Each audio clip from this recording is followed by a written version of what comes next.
Hello students, आज हम chapter 14 ध्वनि के बारे में पढ़ेंगे। इसमें प्रस्तावना के कुछ क्वेश्चन होंगे जिसका जवाब आप सभी लोग देंगे।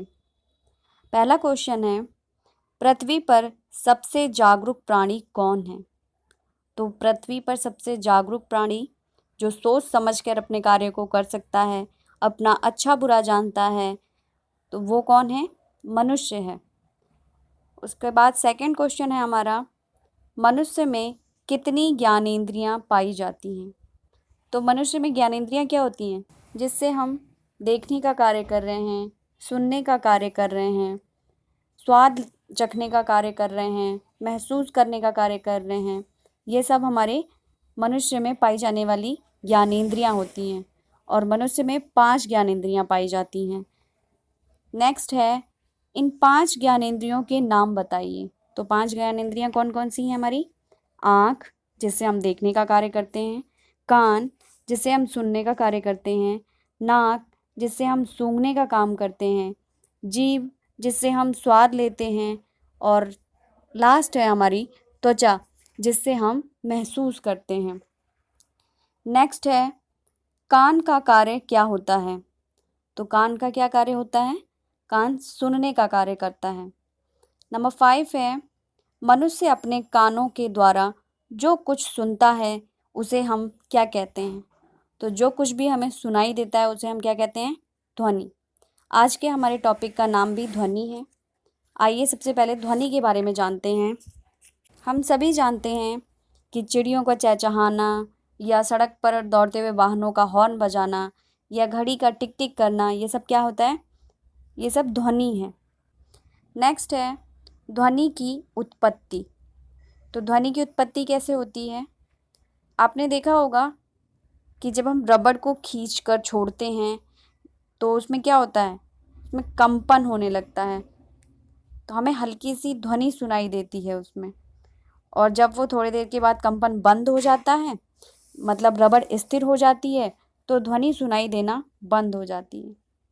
इस प्रकार हमें पता चलता है कि वस्तुओं में जो ध्वनि उत्पन्न हो रही है वो कंपन के कारण उत्पन्न हो रही है। जैसे कि कुछ स्थितियों में कंपन आसानी से दिखाई दे देता है, अधिकांश स्थितियों में हम इन कंपनों को देख नहीं पाते हैं बल्कि उसका अनुभव करते हैं। जैसे विद्यालय की घंटी बजाने से उत्पन्न ध्वनि में घंटे के कंपन का अनुभव हम छू कर सकते हैं। नेक्स्ट है, विभिन्न वाद्य यंत्रों से ध्वनि उत्पन्न करने के उपाय। विभिन्न वाद्य यंत्रों में भिन्न भिन्न प्रकार से ध्वनि उत्पन्न होती है।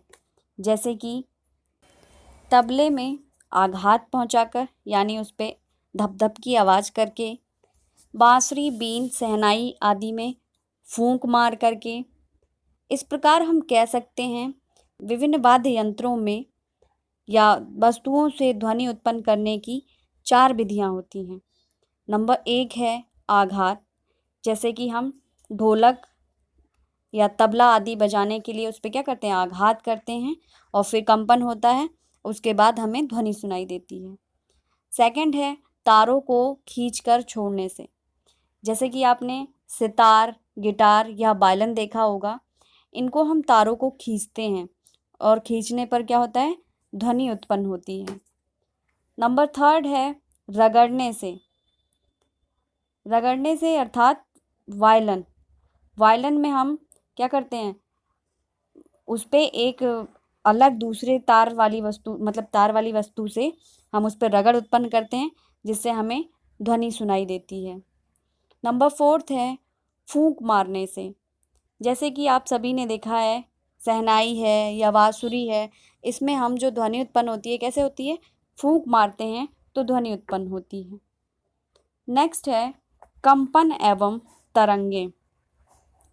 ध्वनि कंपन से उत्पन्न होती है तथा तरंग के रूप में चलती है। ये तो हमने पढ़ा ही पहले कि ध्वनि किससे उत्पन्न हो रही है? जब उसमें कंपन हो रहा है तो ध्वनि उत्पन्न हो रही है, और जो ध्वनि की चाल है वो तरंग के रूप में चलती है ध्वनि। किसी माध्यम में विक्षोभ के संचरण को तरंग गति कहते हैं। तरंग मुख्यतः 2 प्रकार की होती हैं। पहली अनुदैर्ध्य तरंग, और जिसमें कंपन की दिशा गति की दिशा के अनुदिश होती है।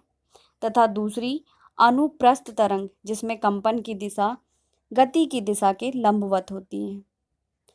केंचुए की गति अनुदैर्ध्य तरंग के समान तथा सांप और ऊंट पर बैठे व्यक्ति की गति अनुप्रस्थ तरंग के समान होती है।